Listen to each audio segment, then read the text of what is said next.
तुलसीदास पुनि कागभूति खगेश सिया मांडवी उर्मिला श्रुति कीरति भरबाम चार ललन चारु लली तुलसी करत प्रणाम जानकी जीवनम वंदे मांडवी प्राण वल्लभम उर्मिला रमणम वंदे कीर्तिकांतम नमाम्यहम् प्रभु अवतार कथा पूरी गाई तब शिशु चरित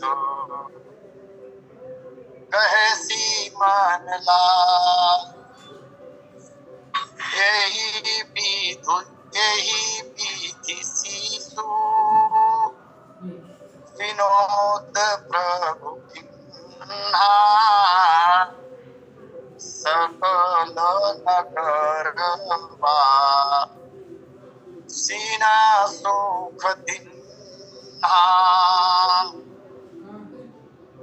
भक्ति जैसी नात नहीं भरत सो प्रात नहीं सियसी न मातु तीन लोक काहू थोर है सबरी सो प्रेम नहीं लक्ष्मण सो नेम नहीं हनुमत सीन सेवा साधु सिर मोर है भारत सो देश नहीं राम सो राजेश नहीं वेद सो संदेश नहीं सुग्रीव सीतोर है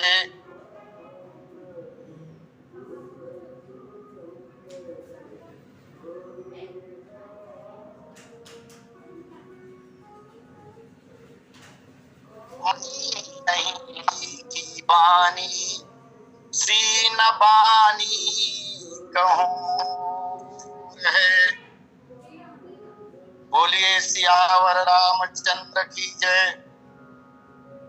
परमाराध्य श्री सीतारामचंद्र जी महाराज भगवान भगवान शंकर जी अंजनी नंदन हनुमान जी महाराज विश्ववंद गोस्वामी तुलसीदास जी महाराज श्री राम कथा सत्संग लिंग से जुड़े हुए समस्त समादरणीय महान भावों अर्चनीय वंदनीय पूजनीय माताओं तथा बहनों इस पावन कार्यक्रम के संयोजक एवं संचालक आदरणीय पटेल जी आज के प्रथम लिंग के वक्ता पूज्य चरण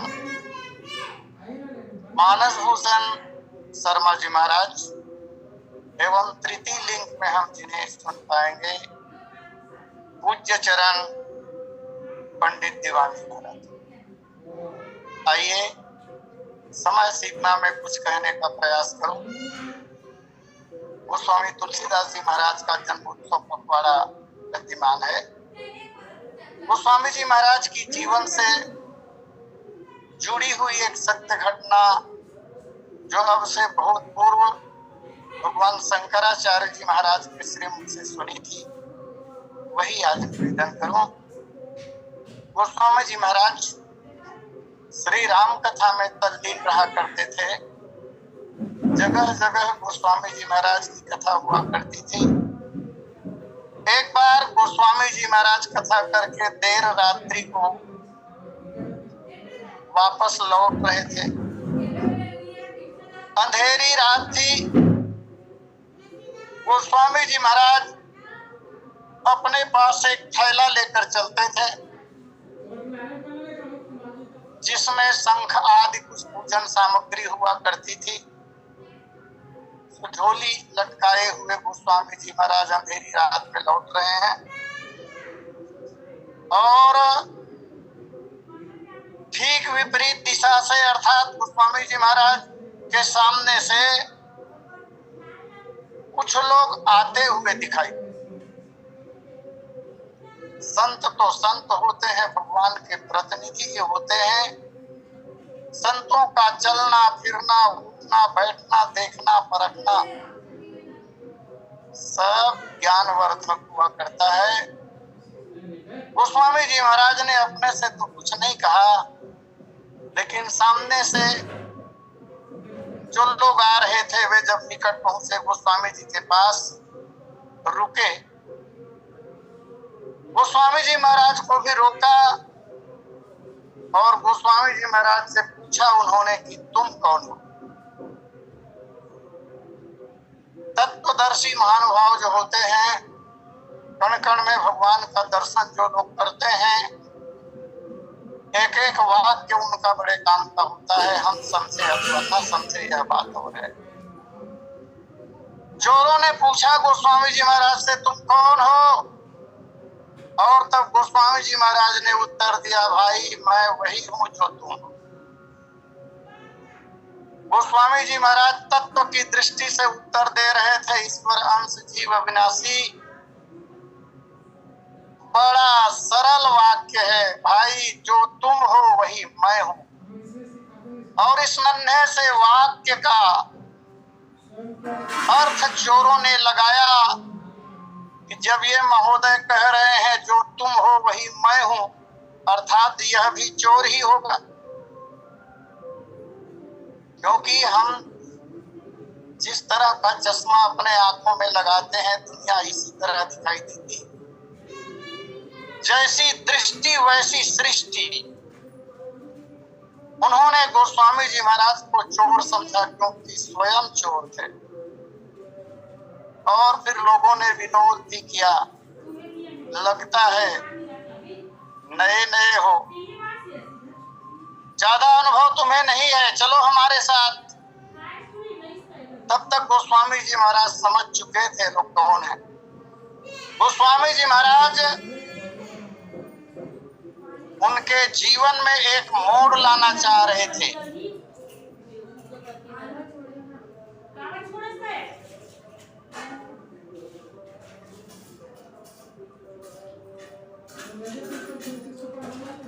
चलो हमारे साथ। गोस्वामी जी महाराज भी उनके साथ चल दिए। एक घर के अंदर चोर चोरी करने के लिए प्रविष्ट होने लगे। गोस्वामी जी महाराज को दरवाजे के बाहर ही खड़ा कर दिया, कुछ बातें समझाई। यदि कोई भी व्यक्ति आता हुआ दिखाई दे तो हमें सूचित कर देना, संकेत कर देना, किसी माध्यम से हम समझ लेंगे ताकि पकड़े न जाएं। जैसे ही सेंध मारी करके अंदर प्रविष्ट हुए चोर लोग, माल असबाब पर दृष्टि गई, चोरी करना चाह ही रहे थे। दरवाजे के बाहर गोस्वामी जी महाराज खड़े हैं और गोस्वामी जी महाराज ने अपने थैले से शंख निकाला और जोर से फूंक दिया। चोर तो घबराए और वहां से भागे, कोई ना कोई व्यक्ति आ गया है, कहीं हमारे ऊपर उनकी नजर न पड़ जाए, हम पकड़े न जाए। घर से बाहर जब चोर लोग निकले तो गोस्वामी जी महाराज के अलावा और कोई भी दिखाई नहीं दिया। आश्चर्यचकित होकर चोरों ने उनसे पूछा, तुमने शंख क्यों बजाई? यहाँ तो कोई आदमी दिखाई नहीं दे रहा है, आखिर तुमने शंख क्यों बजा दिया? तब गोस्वामी जी महाराज ने कहा, मैंने देखा मेरे चारों ओर भगवान श्री रामचंद्र जी महाराज दिखाई दे रहे हैं। मैं जिधर दृष्टि डालता हूँ उधर भगवान ही दिखाई देते हैं। चोरी करना महान पाप है, इसलिए मैंने सोचा भगवान तो देख ही रहे हैं, चोरी की वृत्ति पूर्ण न हो जाए, चोरी न कर पाओ आप लोग, क्योंकि महान अधर्म होगा, नरक की यात्रा करनी पड़ेगी। और इसलिए मैंने शंख बजाया।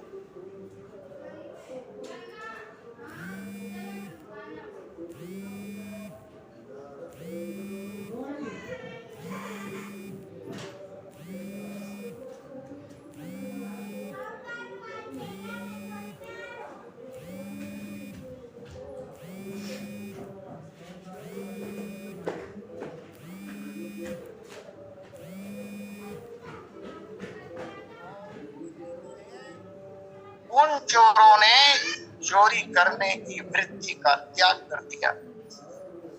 ऐसे थे गोस्वामी जी महाराज। गोस्वामी जी पर आज इतना ही। यात्रा हो मानस जी की उस चौपाई पर जो आपके समक्ष गाई गई थी, यही विधि शिशु विनोद प्रभु कीन्हा, सकल नगर वासीन सुख दीन्हा। सरल अर्थ इस प्रकार, भगवान राजमहल में शिशु लीला कर रहे हैं और अपनी लीलाओं के द्वारा सकल नगर वासी सुख दीन्हा, सभी अयोध्या वासियों को सुख प्रदान कर रहे हैं। इसी दोहे में अभी जो चौपाई गाई जा रही है, कांड का दोहा क्रमांक 199।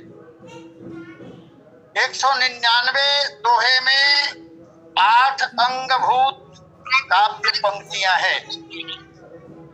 यह पंक्ति यही विधि शिशु विनोद प्रभु कीन्हा, सकल नगर वासिन सुख दीन्हा, यह 7वीं पंक्ति है। और इस दोहे की शुरुआत प्रथम पंक्ति से जहां पर हुई है, वहां बिल्कुल इसी तरह की बात गोस्वामी जी महाराज लिखते हैं। वहां लिखा, एहि विधि राम, एहि विधि राम, सक जगत पितु माता,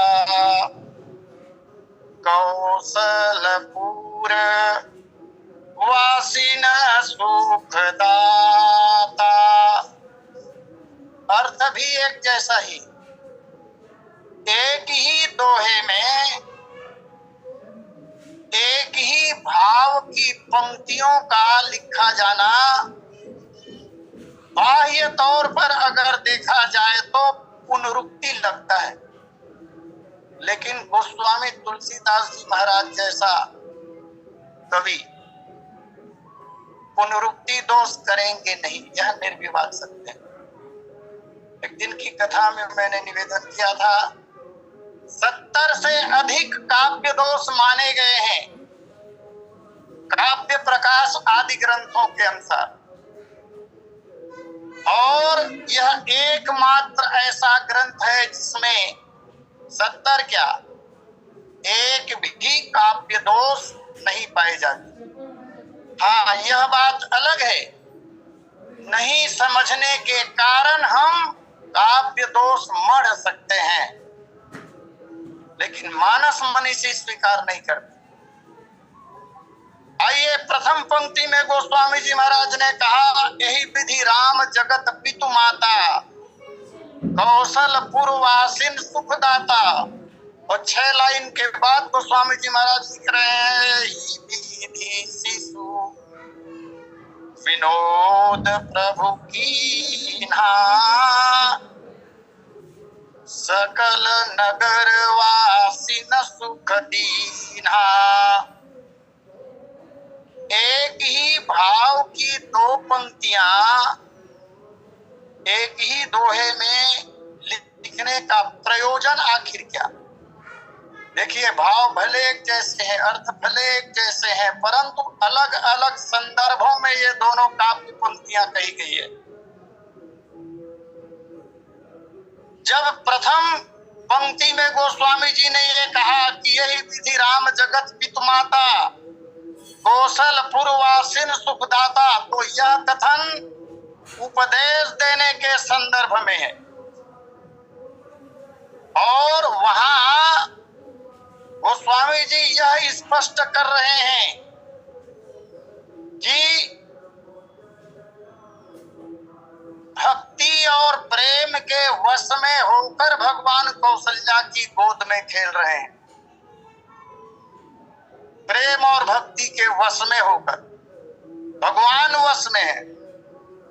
इस संदर्भ में यह बात कही गई है, यही विधि राम जगत पितु माता, जो संसार के माता पिता हैं वो विभु अर्थात जो ब्रह्म है वह प्रेम और भक्ति के कारण सो अज कहा, सो अज प्रेम भगति वश कौशल्या के गोद, पंक्ति के ऊपर कथ हुआ तो उपदेश के संदर्भ में है। और यहाँ गोस्वामी जी महाराज अब कह रहे हैं एहि विधि शिशु विनोद प्रभु कीन्हा, तो इसका संदर्भ जो है वो अलग है, भिन्न है, ये कथा के संबंध में है, दोनों बातें अलग अलग है, इसलिए पुनरुक्ति दोष नहीं होगा। मानस जी में इस तरह के उदाहरण और भी प्राप्त होते हैं। किष्किंधा कांड में भी ठीक इसी तरह की काव्य पंक्ति आई है, वर्षा विगत शरद ऋतु आई, लक्ष्मण देखहु परम सुहाई। किष्किंधा कांड में 15वें दोहे के ठीक नीचे प्रथम पंक्ति। और इसी तरह की पंक्ति और आई है किष्किंधा कांड में ही, वर्षा गत, गत का अर्थ विगत ही तो हुआ, वर्षा गत निर्मल ऋतु आई, ऊपर कहा शरद ऋतु और नीचे की पंक्ति में कहा निर्मल ऋतु, तो शरद ऋतु निर्मल तो होती ही है। वर्षा गत निर्मल ऋतु आई, सुधी न तात सीता के पाई, और दोनों कथन प्रभु राम जी का है और दोनों बातें लखनलाल जी महाराज से कही जा रही। वर्षागत निर्मल ऋतु आई, यह भगवान ने जब कहा तो ये किष्किंधा कांड में 17वें दोहे के ठीक नीचे की पहली पंक्ति, दो दोहे के अंतराल में एक तरह की पंक्ति गोस्वामी जी महाराज ने दिया है। और यहाँ भी पुनरुक्ति दोष नहीं है, क्योंकि दोनों बातें अलग अलग संदर्भ में कही गई है। जब प्रथम बार भगवान ने कहा कि वर्षा विगत शरद ऋतु आई, लक्ष्मण देखहु परम सुहाई, तब इसका संदर्भ जो है वह ऋतु वर्णन है। महाकाव्य में किसी न किसी एक ऋतु का वर्णन आवश्यक है। कुछ विशेषताएं हैं, कुछ लक्षण हैं, वो लक्षण जब घटित होंगे तब उस ग्रंथ को महाकाव्य कहा जाएगा। तो ऋतु वर्णन के संदर्भ में पहली पंक्ति और पश्चात जब भगवान ने यह कहा लक्ष्मण से निर्मल ऋतु आई, सुधी न तात सीता के पाई, तो इसका संदर्भ लीला है, भगवान लीला कर रहे हैं। दोनों संदर्भ अलग अलग है, इसलिए पुनरुक्ति दोष नहीं। भगवान चक्रवर्ती जी के राजमहल में यही विधि शिशु विनोद प्रभु कीन्हा, यहाँ विनोद का तात्पर्य लीला ही है, लीला कर रहे हैं। मानस जी में भगवान की जो लीला है उसका विस्तार तो गोस्वामी जी महाराज ने नहीं किया, परंतु भगवान की शिशु लीला और भगवान की बाल लीला का वर्णन गीतावली में गोस्वामी जी महाराज कर रहे हैं। तो इस पंक्ति के संदर्भ में शिशु विनोद, शिशु लीला क्या भगवान ने किया, यह गीतावली में उल्लेखित जो पद है उससे स्पष्ट होता है। भगवान राम लीला कर रहे हैं, शिशु लीला, आनंद प्रदान करने के लिए, और भगवान एक और जगत के लोगों को आनंद प्रदान करते हैं और दूसरी ओर अपने प्रिय पात्रों को महिमा मंडित भी करते हैं। प्रिय पात्रों का महिमा मंडन भगवान करते हैं। इस पद में भी लोगों को आनंद आएगा, सुख प्राप्त होगा और गुरुदेव वशिष्ठ का महिमा मंडन होगा। गुरुदेव वशिष्ठ को महिमा मंडन करने की यूं तो आवश्यकता नहीं थी, क्योंकि गुरुदेव तो वैसे भी महिमा मंडित थे, लेकिन जगत के द्वारा महिमा मंडित होना और बात है। और ईश्वर स्वयं जब महिमा मंडन करता है किसी का, तो वह बात अलग है। भगवान आज लीला कर रहे हैं। सवेरा हुआ, अम्बा कौशल्या दूध पिलाना चाह रही हैं, भगवान नहीं पी रहे हैं, अनमने से हैं। आज देखने से ऐसा लगता है कि भगवान अस्वस्थ हैं। आज अनरसे हैं, भोर के पै पियत ननी के। सवेरे से दुग्ध पान नहीं कर पा रहे हैं, नहीं कर रहे हैं। खड़े होकर बालक को स्वस्थ करने का प्रयास हो रहा है, मन बहलाने का प्रयास हो रहा है।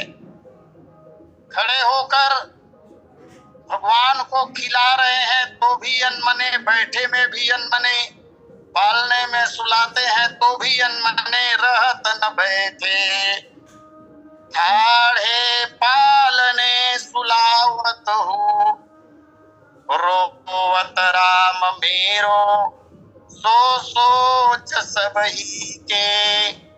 भगवान रो रहे हैं, और भगवान का चाहे रोना हो अथवा हंसना हो, विशेष हुआ करता है।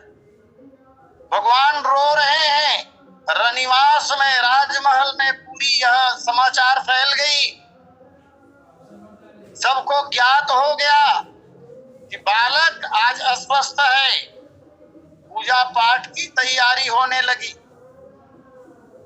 देव पितर ग्रह पूजिए, तुला तौलिए घी के। देवताओं का पूजन हो गया। इष्ट देव भगवान रंगनाथ को मनाया जा रहा है। पितरों का पूजन हो रहा है, ग्रहों का पूजन हो रहा है।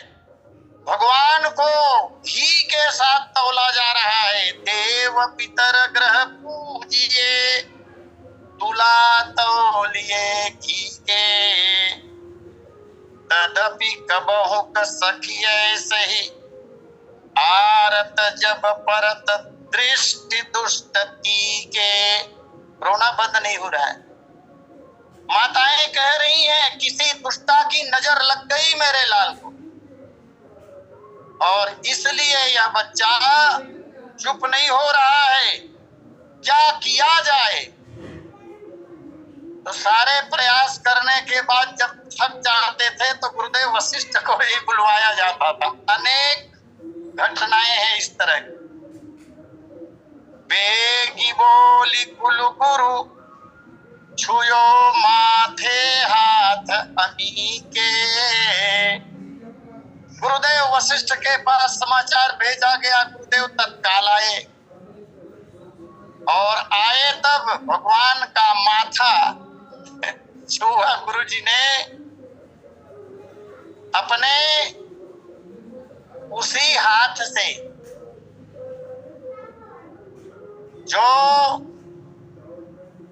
वरद हस्त कहलाते हैं। जगत में कितने लोगों का कल्याण जिन कर कमलों ने कर दिया है, उसी कर कमल से भगवान वो छू रहे हैं। सुनत आई ऋषि कुशहर, नरसिंह मंत्र पढ़े, जो सुमिरत भय के।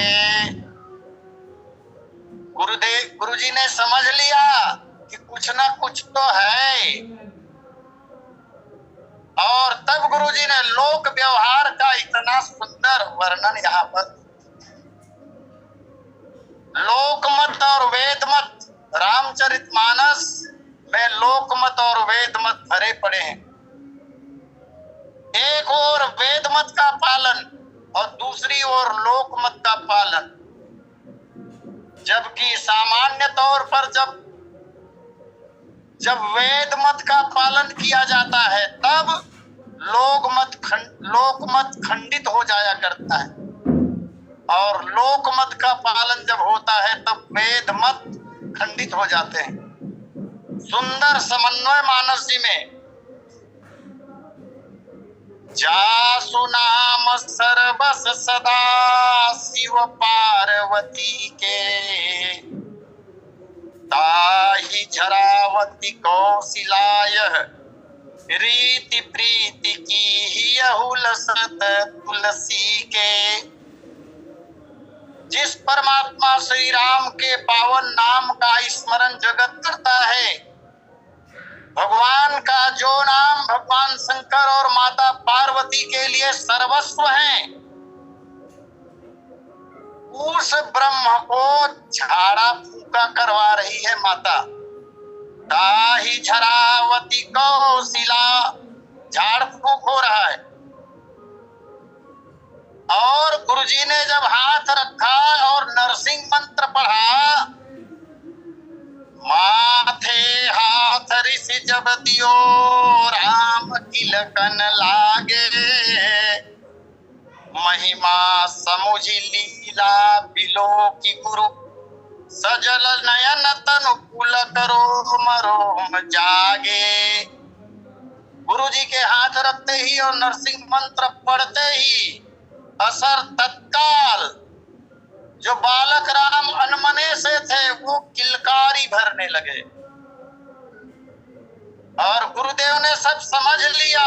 महिमा समुझ लीला बिलो की, गुरुजी समझ गए कि भगवान लीला कर रहे हैं।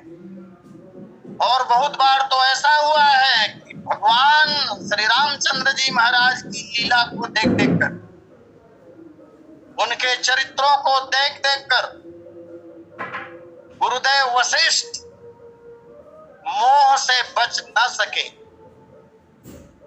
और उत्तरकांड में यह बात आया भी है एक जगह पर। भगवान श्री राम जब राजमहल में अकेले थे, वैसे रहते नहीं थे अकेले, कोई ना कोई साथ होते ही थे। तो एक दिन गुरुदेव वशिष्ठ जी पधारे और जाकर भगवान से कहा कि तुम्हारी लीलाओं को देखकर मुझे मोह होता है। देखी देखी आचरण तुम्हारा, होत मोह मम हृदय अपारा। त्रिकालदर्शी गुरुजी ने जान लिया, महिमा समझ गए, ये लीला कर रहे हैं। और इस बात को जब गुरुजी ने जाना तो गुरुजी के नेत्र सजल हो गए। बिलो की गुरु सजल नयन, तन पुलकित हो गया, रोम रोम जागे। गुरुजी हर्षित हो जाते। लिए गोद धाये गोद ले मोद मुनि मन अनुरागे, निरखी मातु हरसी आली, ओट कहत मृदु बचन प्रेम के पागे। तुम सुर तरु रघुवंश के देत अभिमत मांगे, मेरे विशेष गति रावरी, तुलसी प्रसाद जाके सकल अमंगल भागे। इस तरह भगवान शिशु लीला कर रहे हैं। एक दूसरी छोटी सी लीला और निवेदन करूं मैं। अब भगवान चलने फिरने लगे हैं, घुटनों के बल तो चल ही रहे थे। एक दिन भगवान ने क्या शिशु लीला की, गही मणि खम्भ डिंडगी डोलत, कल बल बचन तो तरे भूत। एक दिन भगवान घुटनों के बल अब खड़े भी होने लगे हैं और डगमग पांव से चलने भी लगे हैं। डगमगाते हुए पांव से भगवान चल कर गए। चक्रवर्ती जी के राजमहल में मणियों के खंभे लगे हुए हैं, किलकारी कर रहे हैं भगवान। तोतली बोली में भगवान बोल भी रहे हैं। और बालक राम जब खंभे के पास पहुंचे, अपने प्रतिबिंब को खंभे में देखा बालक ने। किलकत झुकी झाकत प्रतिबिंबनी, किलकारी मारकर अपनी परछाई को मणिखंभ में देख रहे हैं। देत परम सुख पितुअरुवंबनी। और भगवान की इस लीला को देखकर चक्रवर्ती जी और सभी रानियां अत्यंत प्रसन्न हो रही है। नेकु बिलो की धौर रघुबरनी, परस्पर खेलन यजर उठ चलन गिरि गिरि परनी।